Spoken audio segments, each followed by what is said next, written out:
विधानसभा चुनाव में जीत के बाद अब भाजपा लोकसभा चुनाव में पूरे दमखम के साथ लग गई है। प्रधानमंत्री नरेंद्र मोदी और गृह मंत्री अमित शाह जयपुर के 3 दिन के दौरे पर आए थे और इन 3 दिनों में उन्होंने आगे की रूपरेखा बनाकर लोकसभा चुनाव में जीत की रणनीति बनाने के मंत्र भी दिए।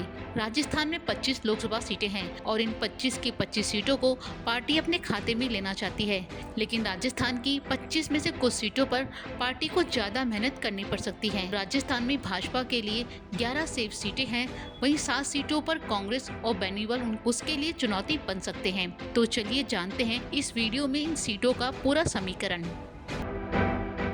राजस्थान समेत पूरे देश भर में लोकसभा चुनाव को लेकर तैयारियां तेज हो गई है। राजस्थान में भाजपा और कांग्रेस के बीच सीधी टक्कर है और इसी टक्कर से पार पाने के लिए भाजपा का मेगा प्लान दिल्ली के प्रयोगशाला में तैयार हो रहा है।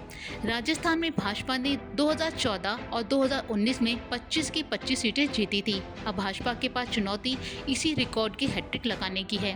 पिछले साल यानी 2023 के विधानसभा चुनाव के नतीजे को देखते हुए पार्टी ने राजस्थान की 25 सीटों को 3 कैटेगरी में बांटा है, जिसमें 11 पूरी तरह से सुरक्षित सीट है, तो दूसरी जहां भाजपा को बढ़त है और तीसरी जहां भाजपा के लिए कहीं ना कहीं कांग्रेस या अन्य पार्टियां चुनौती पेश कर सकती हैं।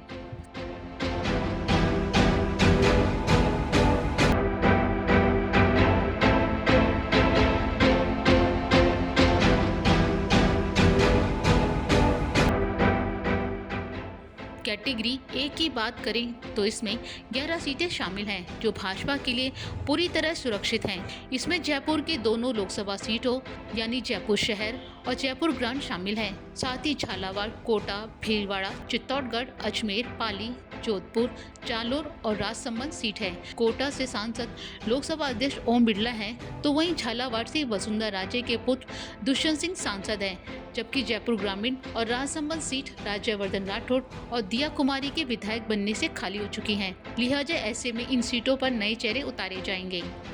कैटेगरी बी में भाजपा ने उन सीटों को रखा है जहां पार्टी को कहीं न कहीं बढ़त है। यह सीट गंगानगर, बीकानेर, अलवर, भरतपुर, डूंगरपुर, बाड़मेर और उदयपुर शामिल हैं। हालांकि गंगानगर की करणपुर सीट पर हाल ही में भाजपा को हार का सामना करना पड़ा है। वहीं अलवर लोकसभा सीट से सांसद रहे बाबा बालकनाथ के विधायक बनने के चलते खाली हो गई है। यहाँ भी कोई नया चेहरा चुनावी मैदान में उतर सकता है। कैटेगरी सी के तहत 7 लोकसभा सीटें आती हैं, जिसमें धौलपुर, दौसा, टोंक, नागौर, चूरू, झुंझुनू और सीकर शामिल हैं। इन सीटों पर भाजपा को कड़ी मेहनत की जरूरत है। जहां नागौर सीट हनुमान बेनीवाल के विधायक बनने से खाली हो गई है, तो इस सीट पर एक बार फिर हनुमान बेनीवाल की पार्टी से कोई उम्मीदवार चुनौती देने उतर सकता है। तो वहीं टोंक सचिन पायलट का गढ़ है, तो वहीं चूरू, झुंझुनू और सीकर भाजपा के लिए बड़ी चुनौती बनी हुई है। शेखावाटी में भाजपा पार्टी की विधानसभा में ज्यादा सीटों पर अपना कमल नहीं खिला पाई है।